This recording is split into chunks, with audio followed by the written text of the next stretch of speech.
এই সুযোগ আমি দেই না। আমাদের নারায়ণগঞ্জে এক দরবেশ ছিল, 70-72 রাকাত নামাজ পড়তো, তাহাজ্জুদ নামাজ। খোঁজ নিয়ে দেখছি পরে যে ফরজ নামাজই পড়ে না। এই আলেমদেরকে বসায় 1 ঘন্টা 1.5 ঘন্টা বক্তব্য রাখতে জন্য আমার স্টেজে তারে আসতে দিতাম না, আর তার স্টেজে আমি যাইতাম না। এই সুযোগ তো দেওয়া যায় না। আলেমের সামনে জাহেল কি করে ওয়াজ করে, এটা তো জায়েজ নাই। আমাদের দেশে যখন রাজনৈতিক নেতারা মাইক নেয় তখন দেখবেন আলেম বসায় ওনারা ওয়াজ করে। খোঁজ নিলে দেখবেন ফজর নামাজটাও পড়ে নাই, জোহর পড়ে নাই, আসর পড়ে নাই, মাগরিব পড়ে নাই, এশাও পড়ে নাই। মাইক একখান নিয়া আলেমদের বসায়া ওয়াজ করে। এটা জায়েজ আছে? এই সুযোগ আমি দেই না। আমাদের নারায়ণগঞ্জে এক দরবেশ ছিল, 70-72 রাকাত নামাজ পড়তো, তাহাজ্জুদ নামাজ। খোঁজ নিয়ে দেখছি পরে যে ফরজ নামাজই পড়ে না। এই আলেমদেরকে বসায় 1 ঘন্টা 1.5 ঘন্টা বক্তব্য রাখতে জন্য আমার স্টেজে তারে আসতে দিতাম না, আর তার স্টেজে আমি যাইতাম না। এই সুযোগ তো দেওয়া যায় না। আলেমের সামনে জাহেল কি করে ওয়াজ করে, এটা তো জায়েজ নাই। জায়েজ আছে?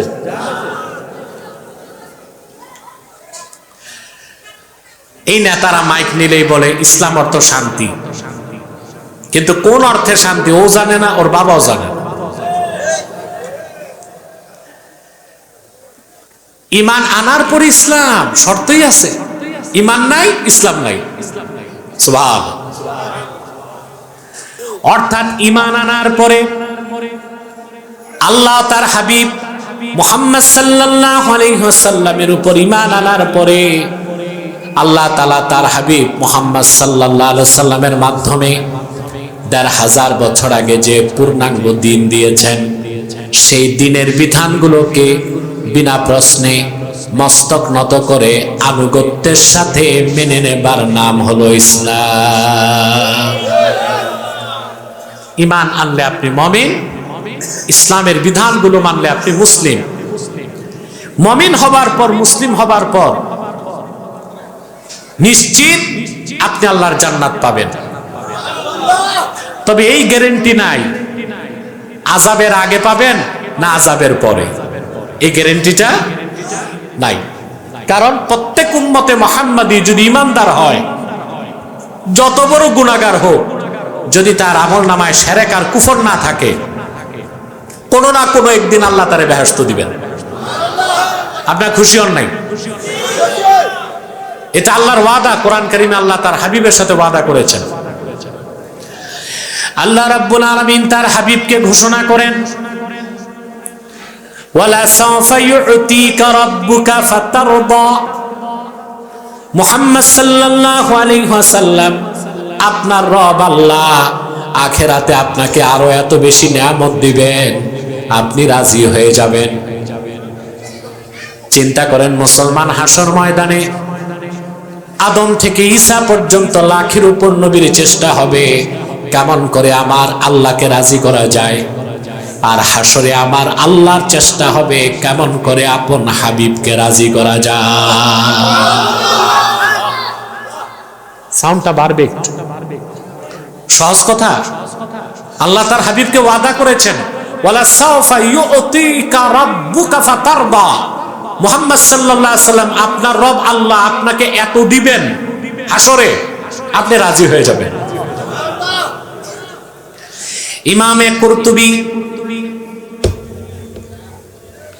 ইমামে কুরতুবী সূরা দোহার তাফসীর করতে যে তাফসীর কুরতুবীর মধ্যে রওয়ায়াত এনেছেন, কাজী আয়াজ কিতাবুশ শিফার মধ্যে রওয়ায়াত এনেছেন। আল্লাহর হাবিব সাহাবা একরামকে ডেকে বললেন, সাহাবীরা, আল্লাহ আমার সঙ্গে ওয়াদা করেছেন, যতক্ষণ আমি রাজি না হই আমার দরখাস্ত তিনি কবুল করতেই থাকবেন। আমি তোমাদের সাথে ওয়াদা করে যাই, লা আরদা ওয়া ওয়াহিদুম মিন উম্মতি ফিন্নার। আমার একজন ঈমানদার উম্মত যতক্ষণ জাহান্নামে থাকবে আমি রাসূল রাজি হব না। ইমামে কুরতুবী তাফসীর কুরতুবী 10ম খণ্ডে লেখেন, আল্লাহ তার হাবিব মুহাম্মদ সাল্লাল্লাহু আলাইহি সাল্লামকে জান্নাতুল ফেরদাউসে 1000 নূরের প্রাসাদ দান করবেন। তারপরে আল্লাহ তার হাবিবকে ডেকে বলবেন, হাল রাদিতা মুহাম্মদ সাল্লাল্লাহু আলাইহি ওয়াসাল্লাম, আপনি কি রাজি হয়েছেন? আল্লাহর হাবিব বলবেন, মাবুদ, কেমন করে রাজি হব? আমার রক্ত ঝরা দিনের কালেমা বিশ্বাস করেছে এমন অনেক মানুষ এখনো তো জাহান্নামে আছে। যতক্ষণ তারা জান্নাতে না যায়, আমি রাহমাতুল লিল আলামিন কেমন করে রাজি হব? সুবহানাল্লাহ। আল্লাহর হাবিব এত মহব্বত করলেন আমাদেরকে, আর আমরা আল্লাহর হাবিবের দ্বীনকে বাদ দিয়া কাফের মুশরিক বেঈমানদের তাবেদারি করি। আল্লাহর হাবিবের দ্বীনের শত্রু যারা, তাদেরকে বন্ধু বানাই, নেতা বানাই, অভিভাবক বানাই, তাদের আদর্শ প্রতিষ্ঠার জন্য জান ও মাল দিচ্ছি। এটা পোড়া কপাল কওমের লক্ষণ, আর কিছুই হতে পারে না। ঠিক কিনা?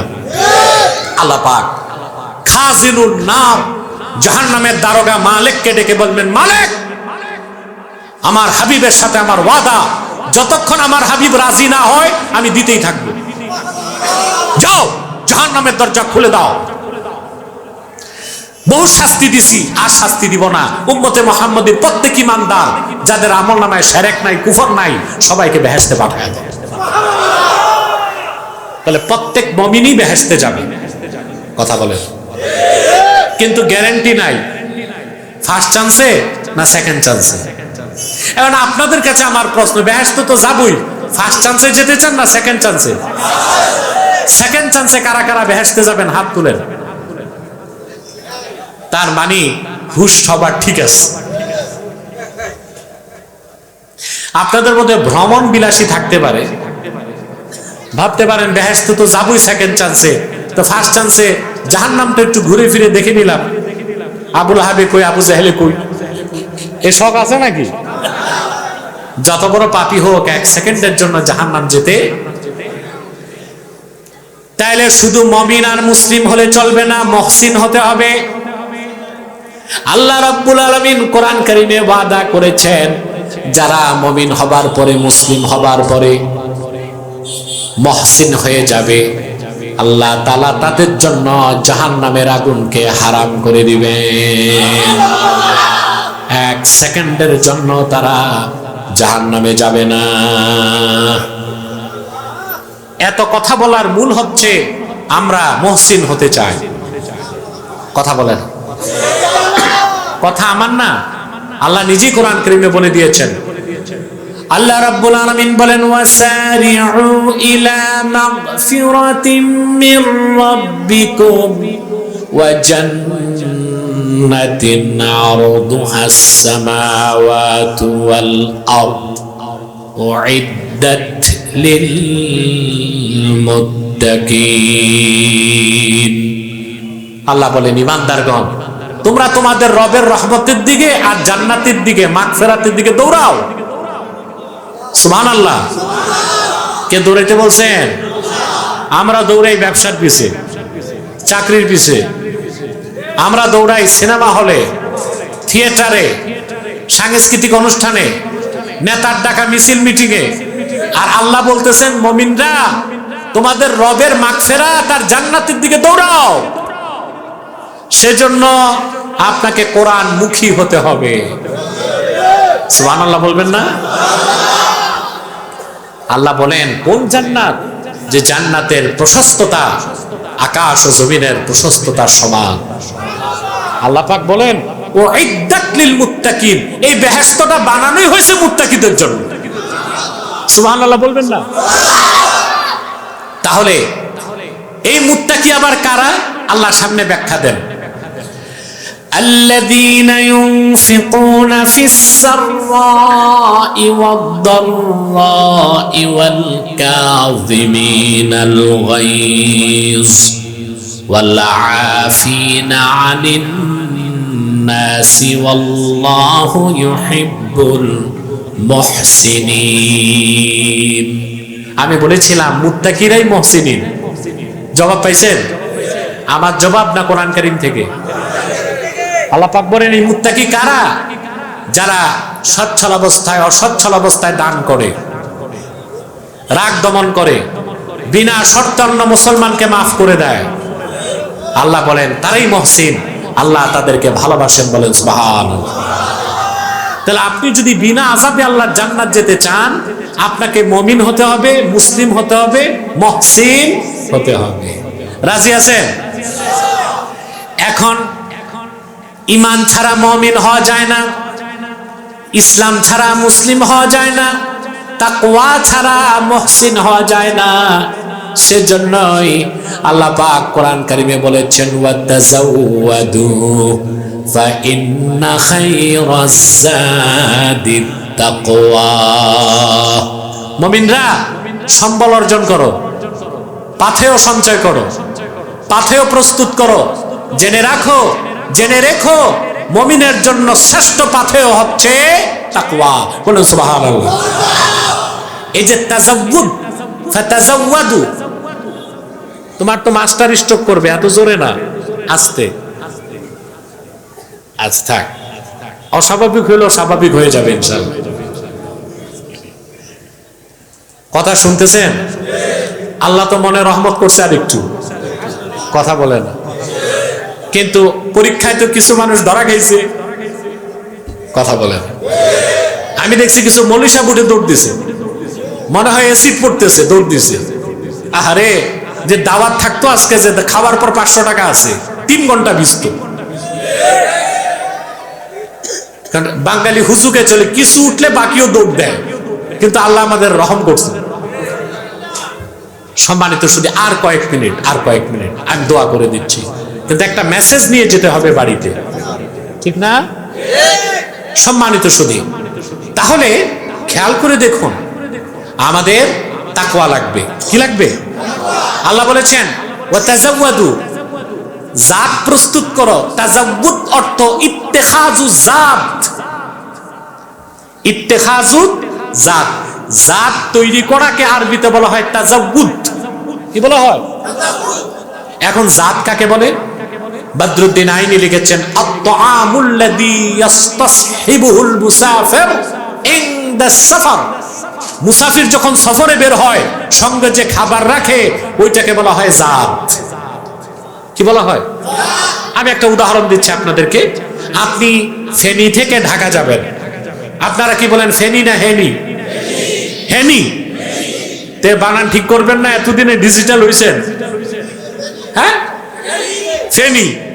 যাক, আপনার নোয়াখালীর ঐতিহ্য বাদ দিচ্ছেন, কারণ জেলাও আলাদা হয়েছে, ঐতিহ্য আলাদা হয়েছে, কিন্তু জুত করে কন এড়িও হেড়িও ছাড়তে পারবেন? নোয়াখালীর বাতাসে বড় হয়েছেন, ঠিক না? সে যাই হোক, মাঝে মধ্যে আমি একটু কৌতুক করি, রাগ করেন না তো? আমার খুব বলতে ইচ্ছে করে, নোয়াখালীর ভাষা মজা লাগে বলতে, শুনতেও মজা লাগে। আর বরিশালের ভাষা, আমার ছাত্র কিছু আছে, ওরা গাড়িতে বসলে আমি ওদের সাথে, বরিশালের যারা, ওদের সাথে মজাক করি। হ্যাঁ, মোর বাড়ি বরিশাল, মোর দাদা শহীদার মোরে জানো। এটা বরিশালের কমন ডায়লগ, বরিশালে কমন ডায়লগ। বেচারারা চৌকিদার হই ভাবতো বাংলাদেশের মহাজন হয়ে গেছে আগে। তো আপনি ফেনী থেকে ঢাকা যাবেন, এখন মহিপাল বসে সকালে নাস্তা করছেন। এই যে নাস্তা করছেন বসে এখানে, এটা তাম।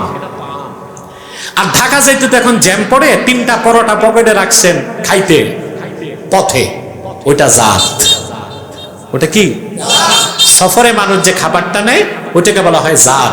মূলত আল্লাহ হাজিদেরকে বলেছেন, তোমরা যারা বাইতুল্লাহর হজে যাবা, জাত প্রস্তুত করো। আল্লাহর হাবিবের নূরের জামানায় সাহাবায়ে কেরাম হজ করতে যখন যেতেন, শুকনা গোশত, ছাতু এগুলো সঙ্গে নিতেন। তা আল্লাহ বলেছেন, এই সম্বল আসল সম্বল না, আসল সম্বল তাকওয়া। সুবহান। হাজিদের জন্য খাস, বাকিদের জন্য আম। তাহলে ঈমান আনলে মুমিন, ইসলাম মানলে মুসলিম। আর আপনি যখন তাকওয়ার পোশাকে আপনার অন্তরকে সাজাবেন, তখন আপনি হয়ে যাবেন মহসিন। সুবহানাল্লাহ বলেন। আপনার আরেক নাম হয়ে যাবে মুত্তাকি। সেজন্য আল্লাহ তাআলা কোরআন কারীমের বিভিন্ন জায়গায় মুত্তাকিদের প্রশংসা করেছেন। শুধু তাই নয়, কোরআনুল কারীমে আল্লাহ রাব্বুল আলামিন আপন বান্দাদেরকে, মুমিন বান্দাদেরকে বিভিন্ন বিশেষণে বিশেষিত করেছেন। কোথাও তাদের বলেছেন সালেহিন, কোথাও জাহিদিন, কোথাও আবেদিন, কোথাও মুখলিসিন, কোথাও মুখলাসিন। কিন্তু কোরআনের শুরুতে আল্লাহ মুমিনদের সবচেয়ে বড় বিশেষণ উল্লেখ করেছেন, হুদাল লিল মুত্তাকিন। এই মুত্তাকিদের আল্লাহ সবচেয়ে বেশি ভালোবাসেন। সুবহানাল্লাহ বলেন। মুত্তাকি হবেন, লাগবে কি? তাকওয়া, তাকওয়া, তাকওয়া। কোরআন কারীমের বিভিন্ন জায়গায় আল্লাহ রাব্বুল আলামিন এই তাকওয়ার কথাগুলো বলেছেন। বলেন সুবহানাল্লাহ।